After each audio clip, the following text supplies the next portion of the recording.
सद्गुरूंचे पुण्यस्मरण, सद्गुरु नाम संकीर्तन, सद्गुरु गुणानुवाद गान, श्रवण मनन सद्गुरूंचे, श्रवण मनन सद्गुरूंचे. आज ऐकूया स्वामी स्वरूपानंद एक अलौकिक राजयोगी या ग्रंथातील प्रकरण 3, या कोकणात हे सुंदर पावस गाव, याचा भाग 4. सायंकाळी 6 वाजले. ठरल्याप्रमाणे स्वामींनी मला पुन्हा खोलीत बोलावलं. मी खोलीत गेलो. स्वामींनी त्यांची संजीवनी गाथा बाहेर काढली होती.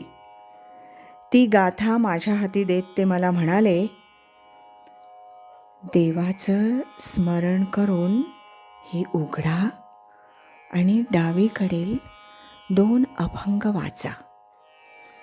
शिवस्मरण करून ती गाथा मी उघडली आणि हा अभंग वाचण्यास सुरुवात केली.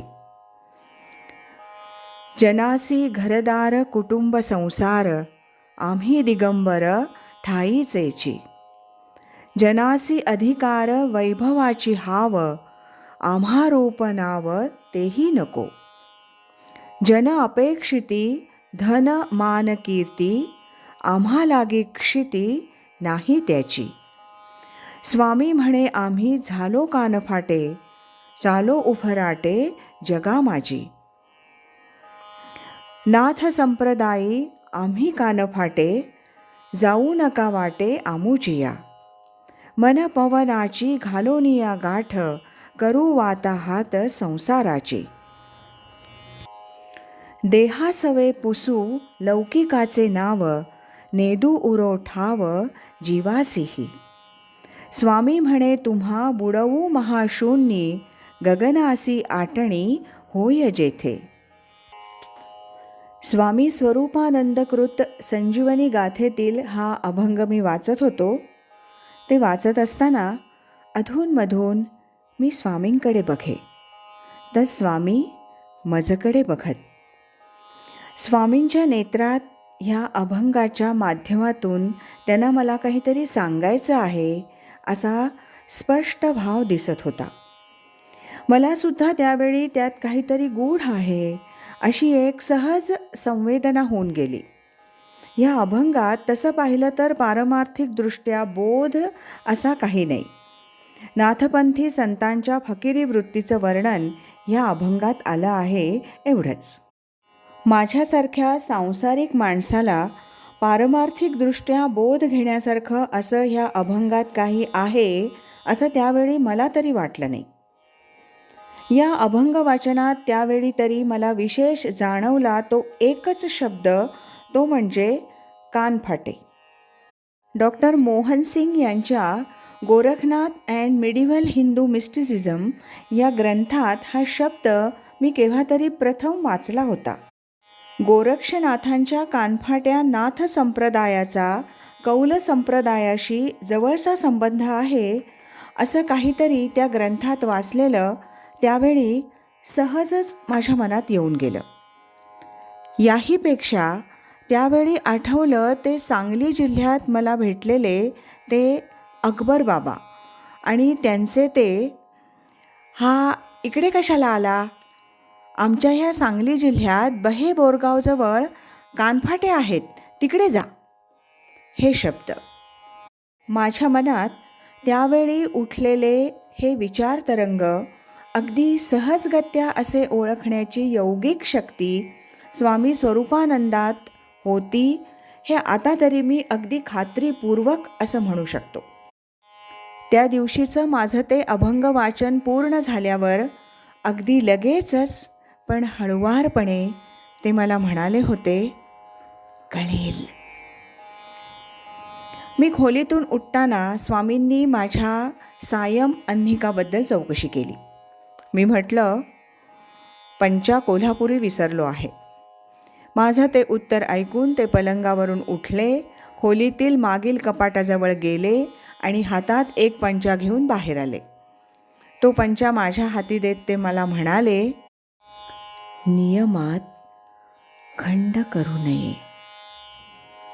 स्वामींनी दिलेला तो पंचा घेऊन मी खोलीच्या बाहेर आलो, स्नान केलं, नंतर ओटीवर बसून शिवकवच वाचलं, षडक्षरी जपली आणि 7:30च्या सुमारास पुन्हा स्वामींच्या खोलीत जाऊन बाकावर बसलो. खोलीत धूप लावला होता. स्वामींची सायं प्रार्थनेला बसण्याची तयारी झाली होती. वातावरण कसं प्रसन्न होतं. स्वामींनी हातात उदबत्ती घेतली, ती लावली आणि पलंगावर बसूनच डावीकडील रामकृष्णादी तस्बिरींना ओवाळली. समोर बाकावर बसून मी हे सर्व पाहत होतो.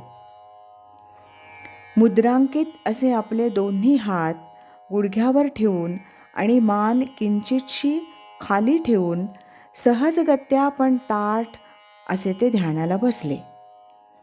प्रारंभी मला दाखवण्यासाठी म्हणून त्यांनी 4-5 वेळेला सोहम प्रक्रिया करून दाखवली. ती प्रक्रिया मात्र मोठी विलक्षण होती. बेंबीच्या मागे माकड हाडाजवळ कुठेतरी एखादा चुळका घ्यावा, त्याप्रमाणे प्राणवायूचा चुळका ते उचलून घेत होते आणि मग तो वर मस्तकापर्यंत नेऊन काही वेळातच पाठीच्या कण्यावरून किंचितसा धनुष्याकृती मार्गानं पुन्हा खाली सोडत होते. त्यावेळी त्यांनी प्राणायामी उचललेल्या आणि नंतर सोडलेल्या वायूचा धुडुम धुडुम असा आवाज निघत होता. ही प्रक्रिया पाहून मला नवल वाटलं. एक अशक्त दिसणारी व्यक्ती आणि इतका जोराचा प्राणायाम करते हे पाहूनच प्रथम काही वेळ मला आश्चर्य वाटलं.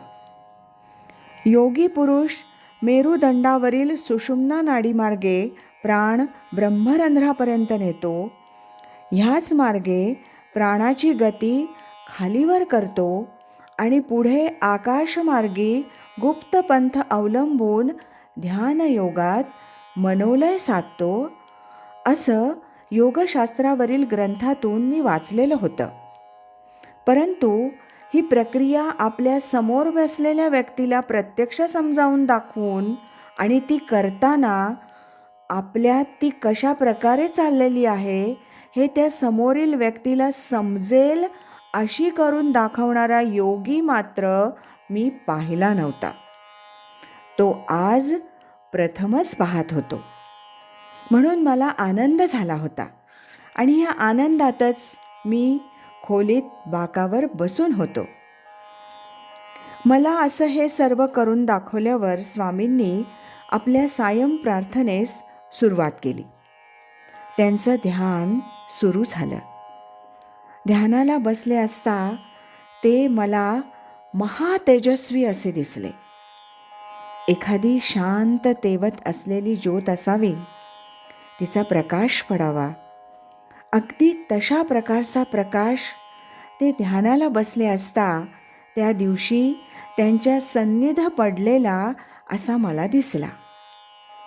मधूनच सुगंध यावा असा सुवास येत होता. खोलीत आधी लावलेल्या धुपाचा आणि उदबत्तीचा तो सुवास खासच नव्हता, काही निराळाच होता. स्वामींचं समाधी अवस्थेतील असं हे पहिलं अलौकिक दर्शन त्या दिवशी जवळजवळ 10-15 मिनिटं तरी मी घेत होतो. थोड्याच वेळात ओम ओम असं म्हणत स्वामी सायं प्रार्थनेतील त्या आपल्या सहज समाधीमधून खाली आले. थोडं स्वस्थ बसले आणि काही वेळातच देसायांच्या घरातील मंडळी स्वामींच्या सायं दर्शनास आणि प्रसादास म्हणून खोलीत येऊ लागली. त्यांचं दर्शन संपलं आणि शेवट प्रसाद घेऊन मीही खोलीच्या बाहेर आलो. आज इथेच थांबूया. यानंतरचा या 3ऱ्या प्रकरणातला 5वा भाग आपण उद्या ऐकूया. श्रीमद सच्चिदानंद सद्गुरू श्री स्वामी स्वरूपानंद महाराज की जय. हरि ओम तत्सत.